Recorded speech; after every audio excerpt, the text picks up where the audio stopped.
Tabo sa wala naton may baluan nga lugar, oras kag adlaw. Kani sa naman niya tion, mahimo ini ang matabo. Sa karong edisyon sang K5 Crime Stories, aton istoryahan ang makalnusbo nga gindangatan sang 24 anyos nga miyembro sang LGBTQ sa may banwa sa Kalinog.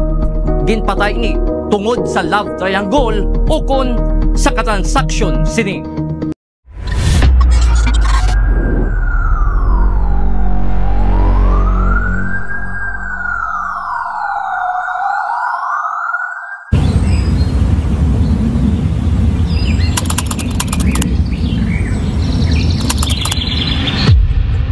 Siya si Henson Latoza Libuna.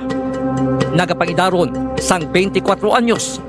Kag tumuluyo sang Barangay Marandig sa may Banwa, sang Kalinog.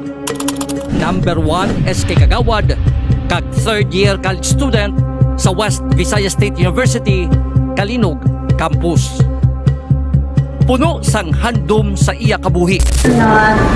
Business mother, mga libaan ko, binigyan ko sa eskwela, tanan ko, ako sa nakagusto ng course. Tapos kung may profesyonado kang pansikan ng mga operasyon, pansikan ng mga kwarta. Lalaki ang pagkatawon ni Henson, apang babayi ang iya palatyagon. Amo na nga ang naanda niya tawag sa mahimata kag kakilala sa iya, amo ang ngalan nga Agi. Apang sang gabi sang Mayo 23, si Henson ang hinalilangan na dula kag wala na makita. Mayo 23 ang hapon nakaistoryahan ay pa si Henson kag ang iya tiya nga si Helsa Perez. Naglisensya lang ang biktima may baklon sa 7-Eleven convenience store sa Ilaman, Banwa. Tapos pagtapos ng katawag, nagsaka siya kanako na sa 20. Malata, mapa 7-Eleven ko danay, malagda may baklon lang ko na malagaw ko sa plaza. Balon mo si Sunny, kung mag-abot siya, nga hulaton na lang ko, matambal na, maabot si Sunny kag si Shane mo nga, imaw sa nadaan malagaw. Apang sino ang maghuna-huna nga ininagali ang katapusan nga pag-istoryahan ni Helsa nga buhi ang iya hinablos. Pagkaligat nga naglakat ini, wala na makapauli kag makita ang 24 anyos nga biktima. Sabado itaaga, ginatinawagan ko siya, hindi makontak. Feeling ko daw ginakulbaan ko bala. Nangyahambal ko sa tiyo ko, guys, kabanahon ko nga, agi nagatuman sa white na kulito, daw ginakulbaan ko, malanda ka na, malabasi kung ano din rato, basi lobat na cellphone na mauli man daw Japon Isa sa makatapusan nga na chat ni Henson ang iya pakadua sang gabi sang Mayo 23, mga pasado las 9 sang gabi. Magkakitanay kung tani sila nga duwa sa Banwa sang Kalinog, agod niya magpamahaw. Base sa mensahe sang biktima, madili lang ini tungod ni may kantuan sila ni alias Michael o kon Micaela, isa man ka LGBTQ member. Nagpula ko pa na nag-istoryahan kami nga nagkakaon pa na sa may akila, tira sa may kilid ka simbahan, ma'am. And after ka to, hindi ko rin na makontak mga pag-abot ka mga 7:30.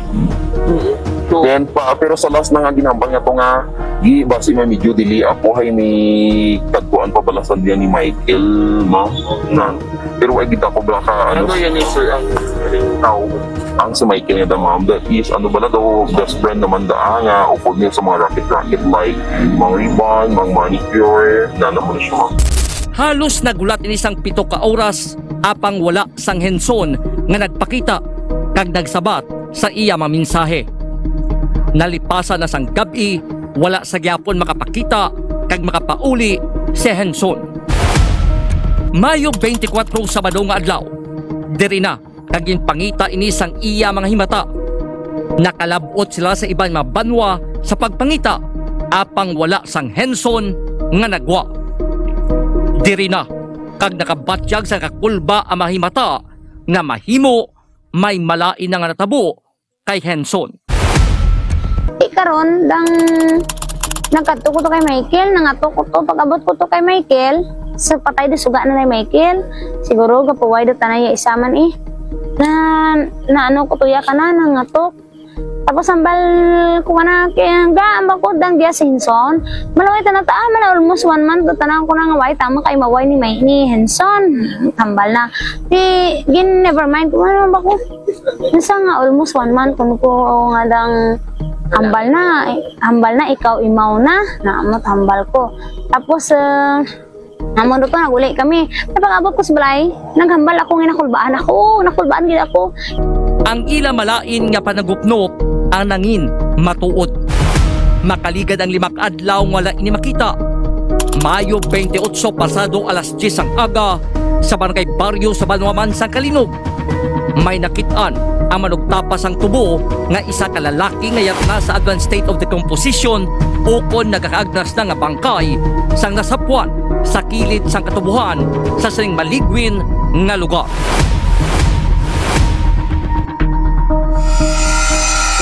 May ginsugo sa ako ng manamon nga kung dintong baho, gintong hita namon. Sino nagsugo, sir? Siyang kabo namon eh. Oo, tapos? May tiyak no sa may pangpang sang suba nga may mga sako kuno to yung katuan naman ay pulugon dad na namon. Oo. Tapos may nakita ko nga banas, ginlantaw ko na tong banas kinsunod ko. Ilang taon ito nga kita ko. Ano mo ako sir? Tapos pagkakita mo, sir, ano ang una mo nga ginhimo? Kaya nagwa ako, nabalik ko kag magambal sa mga imaw ko nga na may tao di nga patay. May madalom ini nga pila sa magtimbang nga tuhod. May pila sa paa. Ginlaslasan sa kutsilyo ang liog kag nakakaspa ang duha kang ipod. Pagkaligad sang inuras, ginkumpirmar nga ang nagkakaagna siya bangkay nga nakitaan amo si Henson. Halos palaligban sa pamilya, ilabi na gid sa iloy ni Henson nga si Hesel. Kun nga amo gisini kabrutal ang pagpatay sa iya ka magulangan nga bata sa 3 ka mag-ululutot. Mabuot kag mapinalanggaon nga klase sang bata kag matutom ini sa pagtuon. Sa pihak sang ila kapigaduhon, nagatingwa kun tani ini nga makatapos agod nga makabulig sa iya pamilya. Ang kwarta mo sa klibo, pamasahe la mo. Da mo gid lang inanon Henson. Nga magtingwa sanda kay matingwa ta nang eskwela. Para nga makabulig ka namon, sana maglibainan. Tingod na agyan ang kapigadoon, sir daw among balad na. Mismo ang iya mga co-border kag abyan ang makapamatuod kung ano kamaayo ang batasan ni Henson. Hambal mo, sir. Maawa naman sila kay Henson. Hindi naman ganun kasama si Gigi. Para gawin nila yun. Ang taas ng pangarap ng batang yun. Alam kong every time na magkwento sa akin, kinabukasan niya, gina-open niya sa akin. Tinutulungan ko yan kahit sa pamasahe. Nanghihiram, hindi ko na nga sinisingil. Nanghihiram yan ng pamasahe. Di simple sa kawalan minsan ka mga bata. Di ko meron ako, okay lang. Tapos, balitaan namin, ganun lang pala ginawa nila. Umabot man na siya, tapos mahikuson na siya. Tapos guys, aga na share naman iya problema ka na. Tapos sa school iya problema mo. Wala man siya problema about sa ibang issue. Pero may ano ni siya, sir, may migo ini siya. Kumano na ako taga-tabukan, pero kilala ko sino. Pero naka-open man siya sa inyo, naka-share. Isa sa managagwa nga ngalan nga tapusan nga nakaupod ni Henson antes si Madula amo si alias Michael o kon Micaela. Natutulan na nakuhaan sang reaksyon si alias Michael sang K5 News FM Iloilo. Suno sa iya, kilalahay siya ni Henson pero hindi siya magsuod-gid nga abyan. Mga 7 p.m. nag-decide kami, syempre nakapoy ako, nag-decide kami sa mga amiga ko. Ang upod ko si Mika kag si Romel, nagyapon kami sa Aquilas. Sa may Genrose, only rice around, kabot kami tuya, mga 7:17 p.m. Nag-end amon nga pagkaon dito, mga alas 8 sa gabi. After that, pag tapos katong yapon namon, nagpuli kami, di ka magpuro. Namon mo lang mahambal ko nga kung side nga sang gindeclare si Henson nga missing, ari kami di sa parlor, why kami di hali. May mga naglaptaman nga impormasyon nga mahimo love triangle ang motibo sang krimen. Nagwa ang ngalan ni alias Mikay. Gintinguan sang K5 News FM Iloilo nga makuha man ang bahin ni Mikay. Kag base sa report, may komunikasyon sa tunga ni Mikay kag sa ginatudlo nobyo ni Henson. Apang initanan-tanan ang ginpanginwala ni Mikay. Kami to, gada dyan, sir. Yambal na ambal kadang patiya na ko. Naging third party ko na ako or bad na gol na mo kadang issue. Pero to, sir, why ko kama? Why ko minatandaan? Why ko minadumduman na katsa ko nga ego na nga ambal na. Da, pinangagat ito ng ego na. Why to, ano kamaan yung ego na. Ano yung sir, wag ako di duro-duro, duro man nakachat ko. Pero wag ko minatandaan yung ego na nga kadatakupan nga kachat ko. Pero ang kon sa imo nga pagkahibalo, nabalaan mo ginman nga may migo ini siya kag kung taga-diin? Wala, oo. Pero close ka mo ni Henson, hindi? Kilala. Kilala lang. Oo. So ano mang bal mo si ni ma'am sa mga nagalantaw subong o nagapamati nga ti ikaw chat ko no chatay ko no kamo sang migo ni Henson, panugan mo si ni ma'am sa ila para nga at least maklaro mo man imo nga side. Ito ko lang yung nagasilaw or nakamatikan. Ihog lang ko, dito mo danay paano ka istorya nga amo ka daa ko. Hindi ko lang na sa side ko nga nga ni kakon nga dang ako yadang rason ko sa amo na natabo ng rason. At sa tuod lang, alog may nahimo nga lain, kago ay kagtuod ang issue nga nang naging love triangle.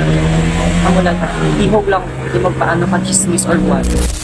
Nangin emosyonal ang iloy ni Henson sa mga interview sang K5 News FM Iloilo. Dala ang panawagan nga kuntani magsungka ang mga sospek nga nagpatay sa iya bata. Kung sino man ang naghimo ka na dapat konsensyahon ta na. Nga ano balagid nga amo ginaginhimo nanda sa bata ko nga waya ko kumaan nga may sala ang bata ko. Tungod ako nga nanay, nasobra ba sa itlog pag-along ko sir mo? Pero ang pagpatay ka bata ko, nasobra ba sa baboy? Naging saksak. Daw mo mlanan mo daw kasakit nga batyakin. Ginpatawag naman sa otoridad ang mga mahimo may ihibalo sa krimen. Lakip na si alias Michael o kon Micaela kag alias Mikay. Sa inisyal nga pagpangusisa sang Kalinog Municipal Police Station, wala Manila ginadula ang anggulo nga love triangle. Pero sa subong, hindi pa nila matulid ang madalong motibo sa pagpatay sa biktima. So, inulat naman ang ginadula ang amo na posibilidad, no? Pero, siyempre, kinalagi naman na ay pamatudan or yung taon ang mga gipagyan nila at least matrace natin. Kaya sa bulig man sa mga witnesses dito, dinatanda natin kung kuangin man may third party man nga. May ginasundan man sila nga anggulo nga mahimo may transaksyon si Henson kag wala sila magilusugot sa transaksyon. Tanan nga anggulo ang ginapadalman sang kapulisan. Ginaisa-isa man nila ang mga ginikaduan sang biktima antes inadula kag kung sino ang upod sini. Ginatsikiyar man ang kuha sang tagsa ka mga CCTV camera sa lugar. Wala naman makitaan ang cellphone kakahita ni Henson nga makabulig kuntani sa pagsolbar sang krimen. May kondom nga nakita sa lugar kag pagpati sang kapulisan, hindi isa ang nagpatay lang kay Henson. Ginpaydalom na sa autopsy ang bangkay ni Henson agud may baluan kung ano ang gitunaan sang iya kamatayon. Wala na sang iban pangida pangayo ang pamilya sang biktima kundi nga mahatag ang nagkakigo ng hustisya para kay Henson Libona. Bukas ang K5 News FM Iloilo sa makahatag sa may impormasyon agud nga makatumod sa mga sospek sa natabo nga krimen. Mag-message lang sa amo sing official Facebook page ang K5 News FM Iloilo. Para sa K5 Crime Stories, upod kay K5 AJ Cordova, ka K5 Kimberly Caluyo, ka K5 Anjo Salmorin. Ini naman si ka K5 Enrico Surita Jr. para sa kampyon nga balita sa Bisyo Publiko kag Galingawan sa Iloilo. #1 na kita, K5 News FM.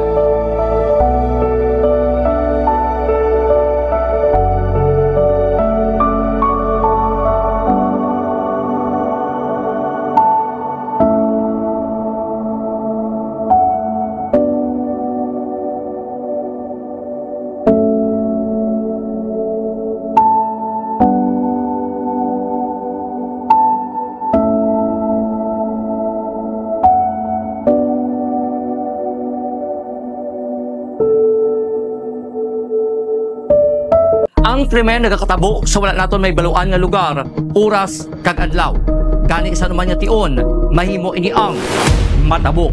Sa karong edisyon sang K5 Crime Stories, aton istoryahan ang makalnusbo nga gindangatan sang 24 anyos nga miyembro sang LGBTQ sa may banwa sa Kalinog.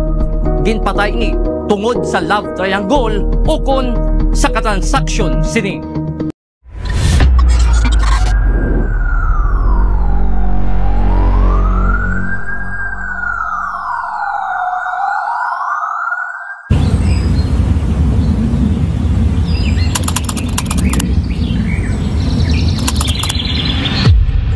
Siya si Henson Latoza Libuna. Nagapangidaron sang 24 anyos. Kag tumuluyo sang Barangay Marandig sa may Banwa, sang Kalinog. Number 1 SK Kagawad, kag third year college student sa West Visayas State University, Kalinog Campus. Puno sang handom sa iya kabuhi. Business mother, mga libahan ko, binigyan ko ng na tanan ko, abot sa gusto course. Tapos kung may profesionado kang pansikan ng mga operasyon, pansikan ng mga kwarta. Lalaki ang pagkatawon ni Henson, apang babayi ang iya palatyagon. Amo na nga ang naandan niya tawag sa mahimata kag kakilala sa iya, amo ang ngalan nga Agi. Apang sang gabi sang Mayo 23, si Henson ang hinalilangan na dula kag wala na makita. Mayo 23 ang hapon nakaistoryahan na pa si Henson kag ang iya tiya nga si Helsa Perez. Naglisensya lang ang biktima, may baklon sa 7-Eleven convenience store sa Ilaman, Banwa. Tapos sa pagtapos ng katawag, nagsaka siya kanako na sa 20. Malata, mapa 7-Eleven ko danay, malagda may baklon lang ko na malagaw ko sa plaza. Balon mo si Sani, kung ako mag-abot siya, nga hulaton na lang ko, matambal na, maabot si Sani kag si Shane mo nga, imaw sa nadaan malagaw. Apang sino ang maghuna-huna nga ininagali ang katapusan niya pag-istoryahan ni Helsa nga buhi ang iya hinablos. Pagkaligat nga naglakat ini, wala na makapauli kag makita ang 24 anyos nga biktima. Sabado itaaga, ginatinawagan ko siya, hindi makontak. Feeling ko daw ginakulbaan ko bala. Nangyambal ko sa tiyo ko, rest ka ba ko nga. Agi nagaduman sa white na kulito, daw ginakulbaan ko, malanda ka rin. Malabasi kung din rato, basi lobat na cellphone na mauli man da Japon Isa sa makatapusan nga na chat ni Henson ang iya pakadua sang gabi sang Mayo 23, mga pasado las 9 sang gabi. Magkakitanay kung tani sila nga duwa sa Banwa sang Kalinog, agod niya magpamahaw. Base sa mensahe sang biktima, madili lang ini tungod ni may kantuan sila ni alias Michael o kon Micaela, isa man ka LGBTQ member. Nagpula ko pa na nag-istoryahan kami nga nagkakaon pa na sa may akila, tira sa may kilid ka simbahan, ma'am. And after ka to, hindi ko rin na makontak mga pag-abot ka mga 7:30.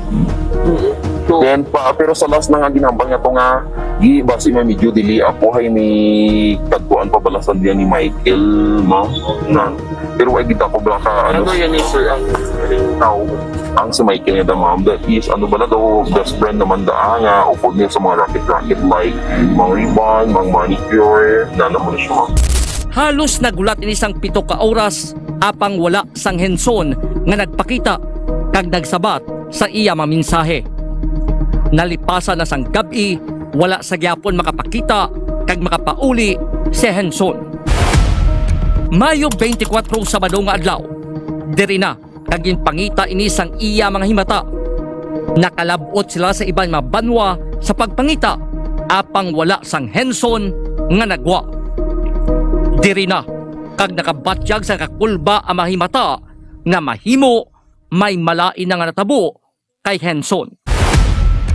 Karon dang nagkadto ko to kay Michael, nangato ko to, pag-abot ko to kay Michael, sa patay do suga na ni Michael, siguro gapuway do tanay isaman na ko to ya kana nangatok.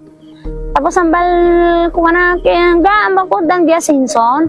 Malaway ta na ta mala almost 1 month tanan ko na nga way tama kay maway ni Henson. Hambal na. Gin never mind ko ano ba ko. Nasa nga almost 1 month kun ko nga dang hambal na ikaw imaw na amot hambal ko. Tapos amon to naguli kami. Napag-abot ko sa balay, naghambal ako nga nakulbaan gid ako. Ang ila malain nga panagupnop ang nangin matuod. Makaligad ang 5 adlaw wala ini makita. Mayo 28 pasado alas 10 ang aga sa barangay Barrio sa Banwaman sa Kalinog. May nakitaan ang manugtapas ang tubo nga isa ka lalaki nga yatna sa advanced state of decomposition o kon nagakaagnas na nga bangkay sang nasapuan sa kilid sang katubuhan sa sining maligwin nga lugar.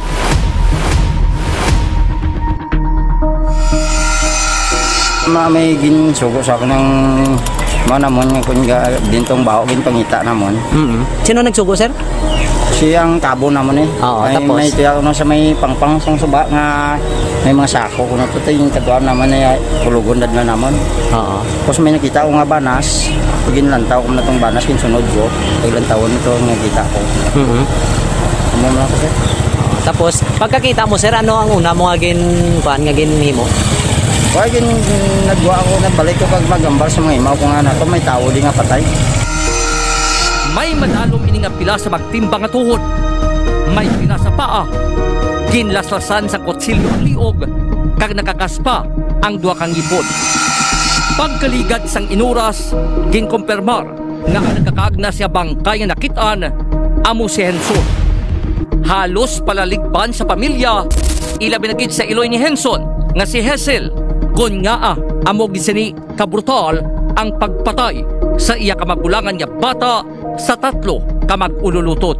Mabuot kag mapinalanggaon nga klase sang bata kag matutom ini sa pagtuon. Sa pihak sang ila kapigaduhon, nagatingwa kung tani ini nga makatapos agod nga makabulig sa iya pamilya. Ang kwarta mo 1,000. Pamasahe lang na mo. Da mo gibla na ginano ni Henson. Nga magtingwa matingwa ta ng eskwela. Para nga makabulig ka naman, sana maglibay-nan. Tingod na agyan ang kapigadoon, sir daw among balad na. Mismo ang iya mga co-border kag abyan ang makapamatuod kung ano kamaayo ang batasan ni Henson. Maawa naman sila kay Henson. Hindi naman ganun kasama si Ginging. Para gawin nila yun. Ang taas ng pangarap ng batang yun. Alam kong every time na magkwento sa akin, kinabukasan niya, gina-open niya sa akin. Tinutulungan ko yan kahit sa pamasahe. Nanghihiram, hindi ko na nga sinisingil. Nanghihiram yan ng pamasahe. Simple sa kawalan minsan ka mga bata. Di ko meron ako, okay lang. Tapos, balitaan namin, ganun lang pala ginawa nila. Mabuot man na siya, tapos mahituson na siya. Tapos guys, agad na share naman iya problema ka na. Tapos sa school iya problema mo. Wala man siya problema about sa ibang issue. Pero may ano ni siya, sir, may migo ini siya. Kumano na ako taga-tabukan, pero kilala ko sila. Pero naka-open man siya sa inyo, naka-share. Isa sa managagwa nga ngalan nga tapusan nga nakaupod ni Henson anti si Madula amo si alias Michael ukon Micaela. Natutulan na nakuhaan sang reaksyon si alias Michael sang K5 News FM Iloilo. Suno sa iya, kilalahay sal ni Henson pero hindi sal magsuod-kid nga abyan. Mga 7 p.m. nag-decide kami, syempre nakapoy ako, nag-decide kami sa mga media ko. Ang upod ko si Mika, kag si Romel, nagyapon kami sa Aquilas, sa may Genrose, only rice around, kabot kami tuya, mga 7:17 p.m. nag-end amon nga pagkaon dito, mga alas 8 sa gabi. After that, pag tapos katong yapon namon, nagpuli kami, di ka magpuro. Naamon mo lang mahambal ko ang akong side nga sang gindeclare si Henson nga missing, ari kami di sa parlor. Why kami di hali? May mga nagalaptaman nga impormasyon nga mahimo love triangle ang motibo sang krimen. Nagwa ang ngalan ni alias Mikay. Gintinguan sang K5 News FM Iloilo nga makuha man ang bahin ni Mikay. Kag base sa report, may komunikasyon sa tunga ni Mikay kag sa ginatudlo nobyo ni Henson.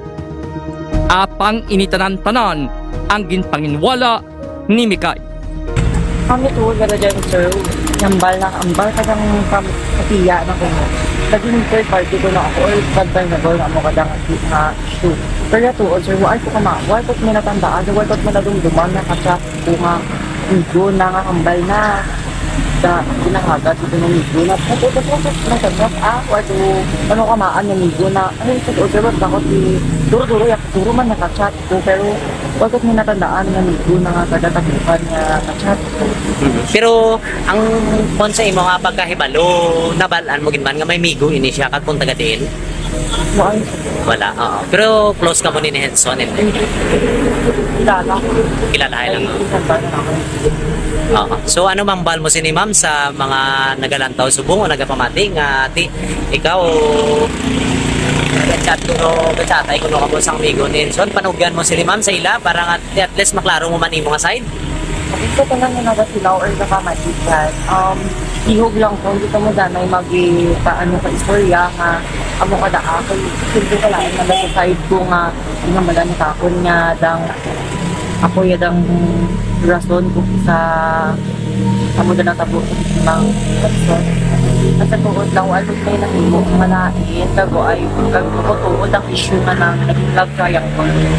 Amo lang, ihog lang, hindi magpaano ka chismis or what.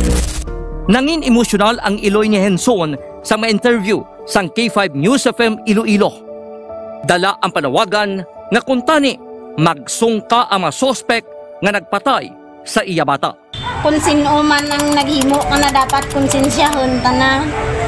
Nga ano balagid nga amo ginaginhimo nanda sa bata ko nga waya ko kumaan nga may sala ang bata ko. Tungod ako nga nanay, nasobra ba sa itlog pag-along guser mo? Pero ang pagpatay ka bata ko, nasobra ba sa baboy? Yung ginsaksak. Daw mo, mlanan mo daw kasakit nga batyakin. Ginpatawag naman sa otoridad ang mga mahimo may ihibalo sa krimen. Lakip na si alias Michael o kon Micaela kag alias Mikay. Sa inisyal nga pagpangusisa sang Kalinog Municipal Police Station, wala Manila ginadula ang anggulo nga love triangle. Pero sa subong, hindi pa nila matulid ang madalong motibo sa pagpatay sa biktima.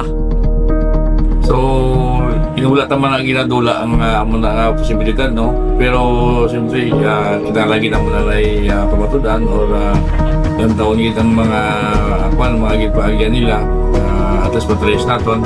Kaya sa bulig man sa mga witnesses dito, dinatanda natin kung kuhaan man may third party man nga. May ginasundan man sila nga anggulo nga mahimo may transaksyon si Henson kag wala sila magilusugot sa transaksyon. Tanan nga anggulo ang ginapadalman sang kapulisan. Ginaisa-isa man nila ang mga ginikaduan sang biktima antes inadula kag kung sino ang upod sini. Ginatsikiyar man ang kuha sang tagsa ka mga CCTV camera sa lugar. Wala naman makitaan ang cellphone kakahita ni Henson nga makabulig kuntani sa pagsolbar sang krimen. May kondom nga nakita sa lugar kag pagpati sang kapulisan, hindi isa ang nagpatay lang kay Henson. Ginpaydalom na sa autopsy ang bangkay ni Henson agud may baluan kung ano ang gitunaan sang iya kamatayon. Wala na sang iban pangida pangayo ang pamilya sang biktima kundi nga mahatag ang nagkakigo nga hustisya para kay Henson Libona. Bukas ang K5 News FM Iloilo sa makahatag sa may impormasyon agud nga makatumod sa mga sospek sa natabo nga krimen.